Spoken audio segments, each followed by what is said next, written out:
Hello and welcome to UC Today. My name's David Dungay. We are back for another big UC update. Today I'm joined by Vivek Kar, Head of Employee Interaction Suite at Tata Communications.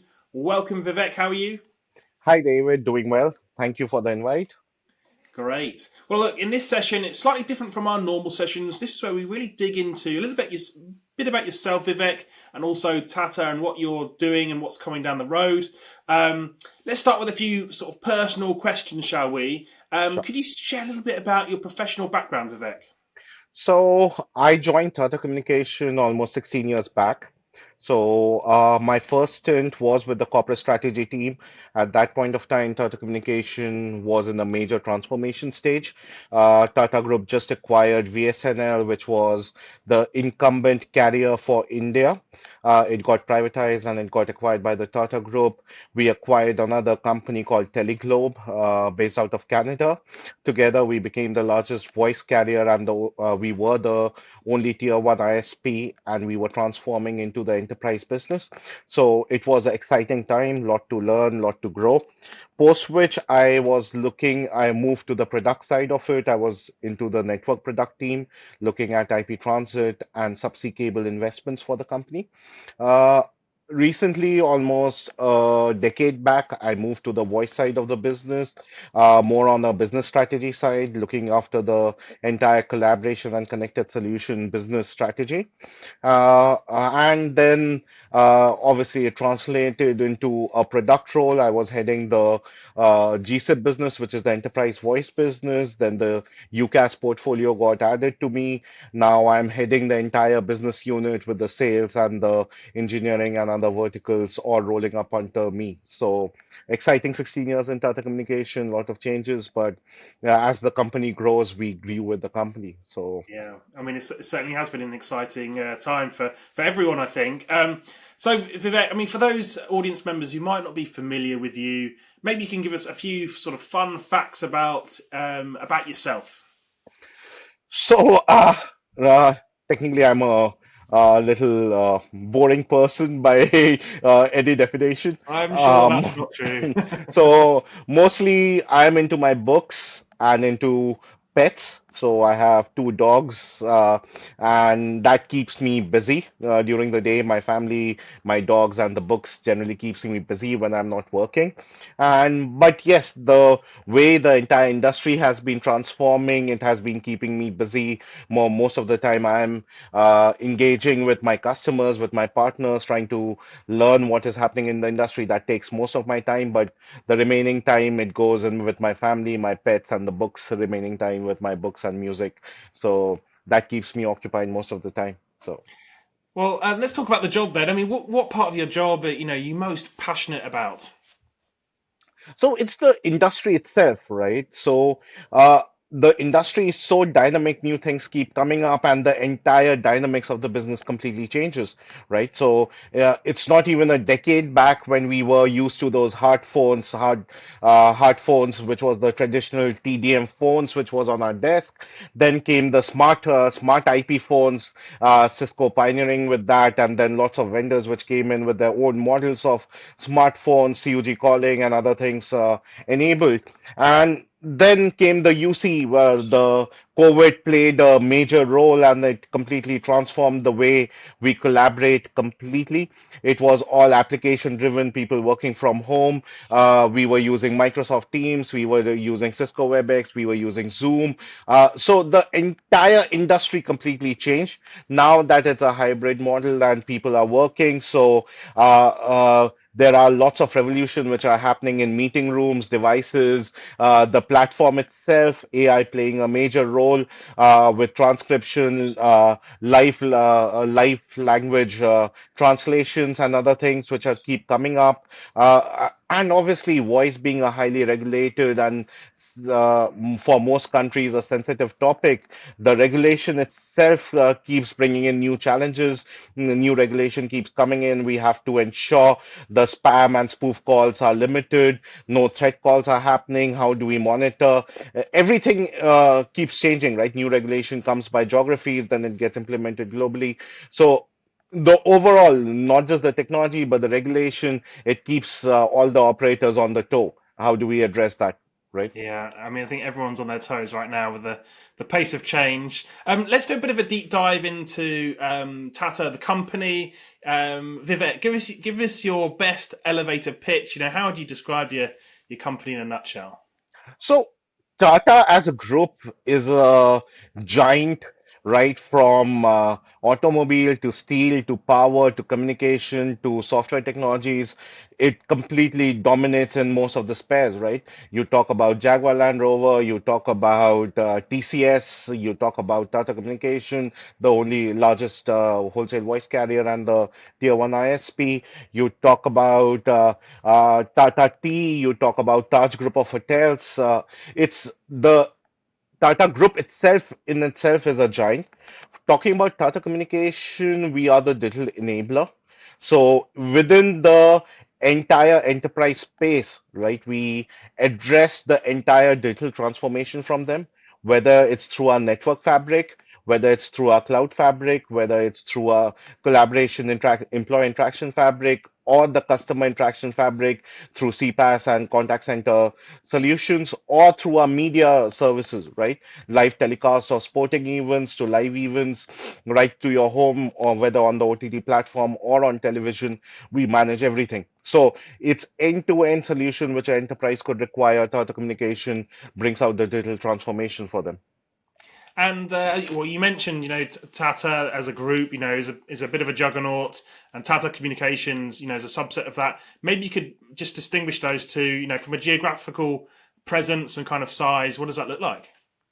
So there would be no countries which is untouched by Tata as a group, right? But from I would specifically talk about Tata Communication. We are present offering our services in over 190 countries, right? We have the largest subsea cable network which goes around the world, which is completely owned by Tata Communication. And obviously, we are part of the consortiums like IMEV, CME, FORCE, so which we address, right? But on top of that, we have our tier one ISP network, which connects the entire globe. So all our network services, data cloud services, which I talk about, voice, if I talk about, there are 248, almost 240 countries. The entire continent is entire globe is being covered by us. Domestic services we offer in 58 countries, so it's not just the international connectivity in terms of telecom, but we offer our domestic services in 58 countries. So that talks about the scale and the reach, right?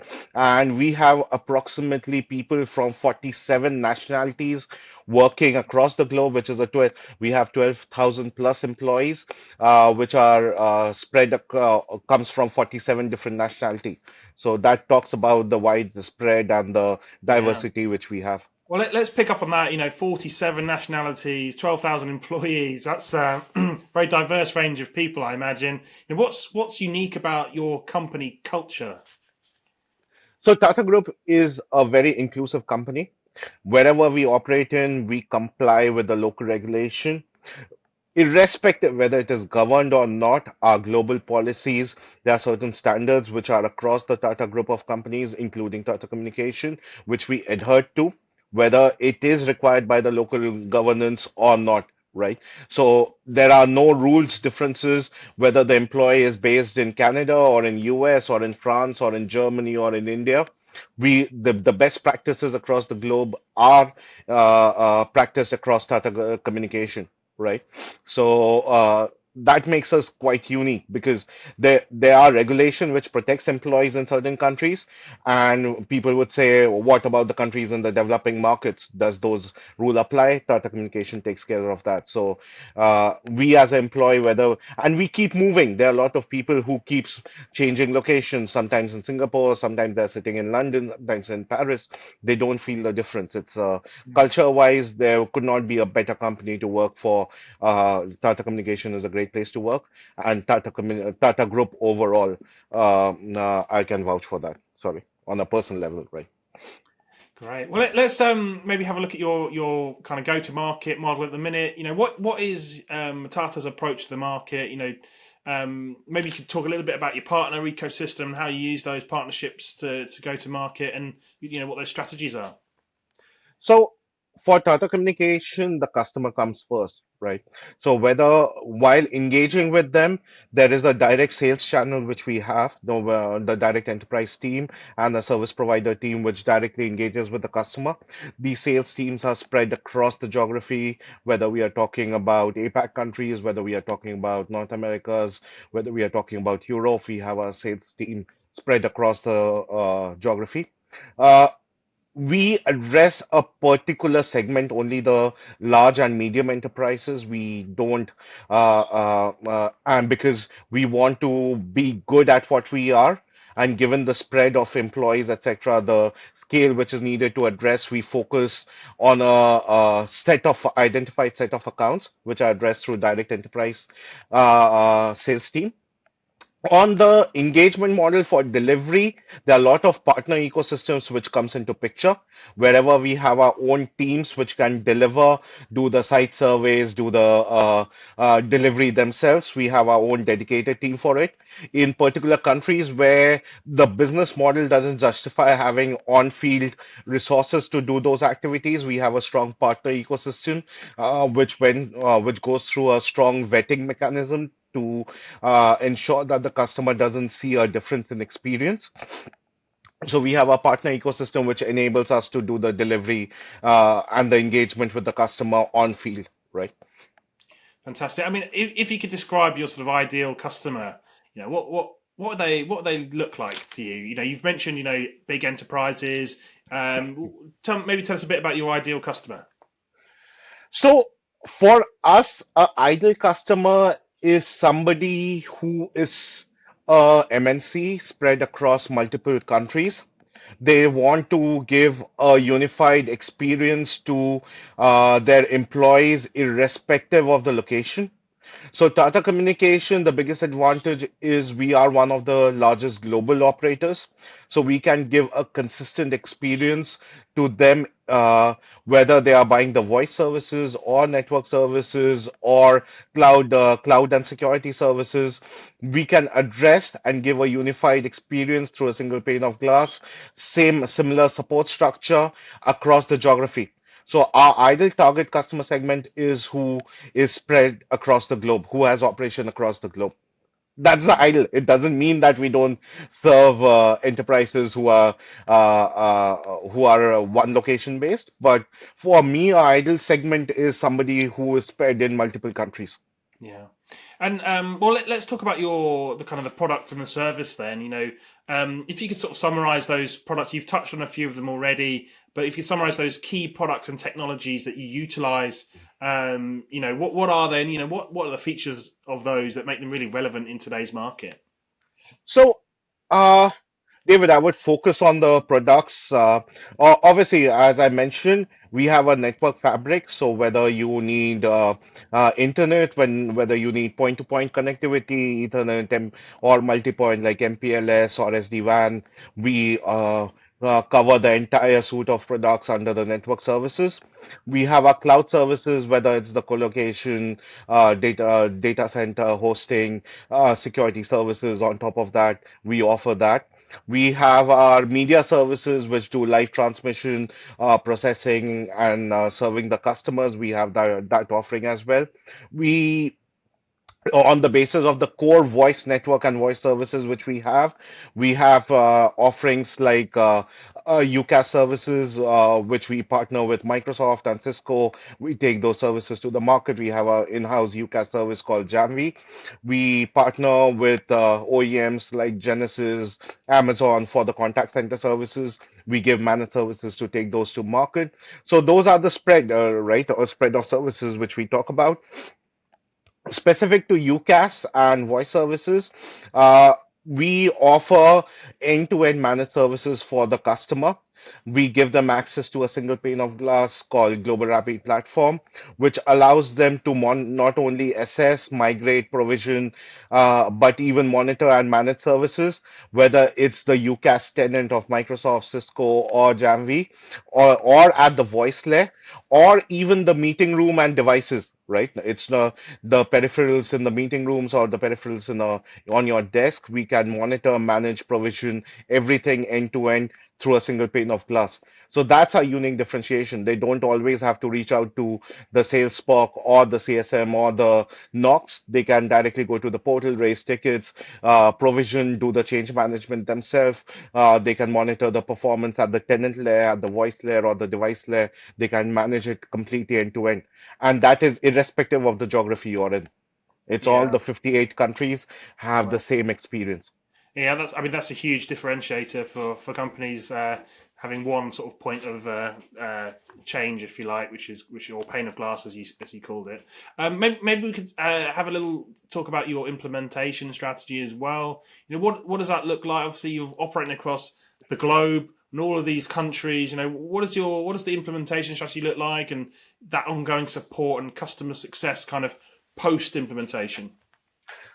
So, see, we follow the market pretty quickly, right?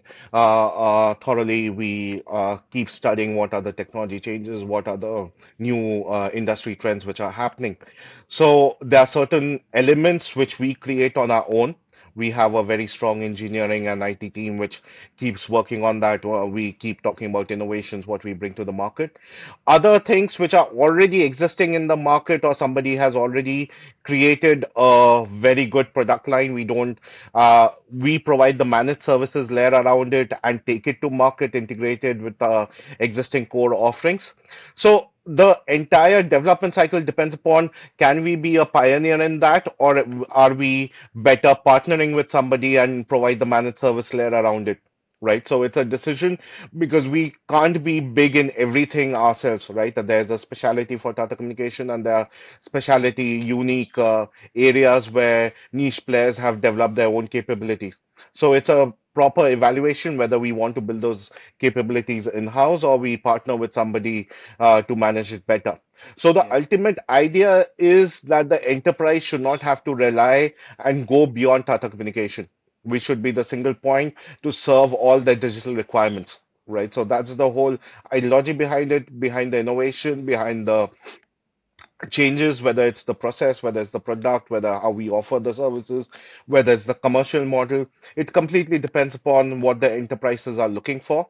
And the whole idea is we should be one shop stop for them, right? So yeah. how That's the beauty of having such an expansive ecosystem. You can kind of make those decisions on a case by case basis. And you mentioned, you know, Tata is like a lot of the market, very quick to move. There is a lot of change happening right now in the market as well. You know, what I want to know what kind of topics are dominating your conversations with your customers right now and your partners as well. You know, what are they interested in? What are they curious about? And what are the biggest challenges they're kind of coming to you with right now?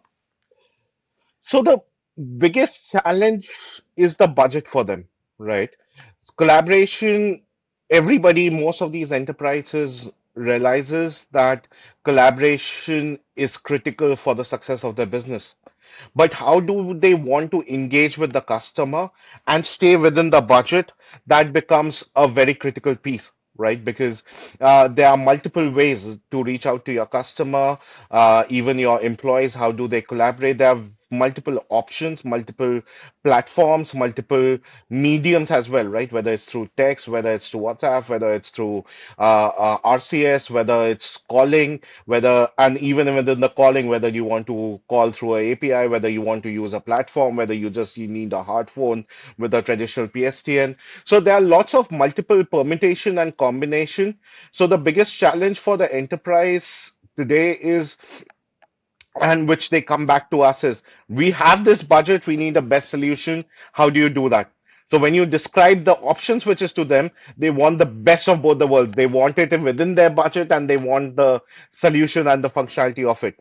So biggest talk of town, like for example, today to your question, is the AI and what it can do to do enable for their businesses, whether it's on the collaboration side, whether it's on the customer interaction side, whether it's on whether it's on the network side, how can AI enable them? But the use cases, the funny part is still nobody has nailed the solution yet, right?